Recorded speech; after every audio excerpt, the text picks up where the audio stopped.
परम सत्कारयोग गुरु प्यारी सात संगत जी राधा स्वामी जी। सात संगत जी, आज जो घटना मैं आपको बताने जा रही हूँ उसको सुनकर आपको मालूम चलेगा कि सतगुरु से मिलने की चाह में संगत क्या कुछ नहीं कर जाती। बाबा जी को देखने की तड़प के लिए एक बुजुर्ग अम्मा ऐसे ही उस दिन डेरे पहुंची थी। शरीर से कमज़ोर और बीमार अम्मा अकेली ही डेरे पहुंच गई थी। जैसा कि सब जानते हैं, बाबा जी के भंडारे में सत्संग सुनने के लिए बाबा जी के प्रेम में लाखों की संख्या में संगत खिंची चली डेरे पहुंच जाती है। तो उस दिन लाखों लोग सत्संग सुनने के लिए आए हुए थे और संगत में से ये बुज़ुर्ग अम्मा भी आई हुई थी। ये बुज़ुर्ग अम्मा बड़ी ही बीमार और कमज़ोर लग रही थी, लेकिन अपने सतगुरु के दर्शनों की चाह में ये अम्मा अकेली ही डेरे पहुंच गई और जाकर सत्संग पंडाल में बैठ गई। तो सत्संग शुरू होने से लगभग 5 मिनट पहले ये बुज़ुर्ग अम्मा पंडाल में बैठे बैठे कांपने लगती है और अगले 2 मिनट के बाद अम्मा बैठे बैठे गिर जाती है।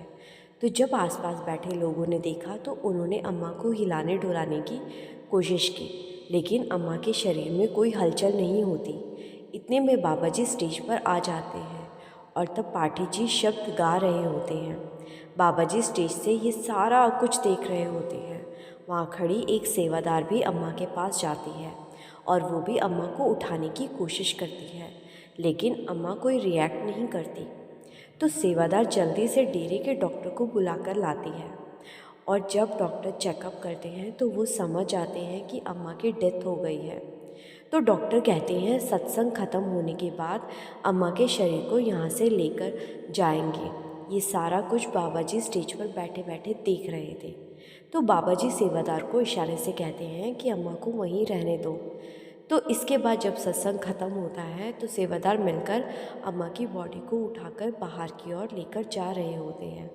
तो जैसे ही बाबा जी देखते हैं और सेवादारों को रोकते हैं और बाबा जी अम्मा के सिर पर हाथ रखते हैं और सेवादारों को कहते हैं अम्मा के घर वालों को फ़ोन कर दो।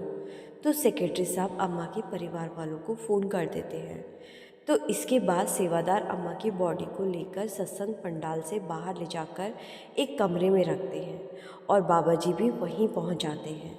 और वहाँ जो सेवादार खड़े थे तो बाबा जी उनसे कहते हैं कि ये अम्मा मुझसे मिलने और मेरे दर्शनों के लिए और सत्संग सुनने के लिए अकेली ही अपने घर से यहाँ आई थी, लेकिन ये मुझसे मिल ना सकी, इसलिए अब मैं कुछ देर अम्मा के साथ ही बैठूँगा।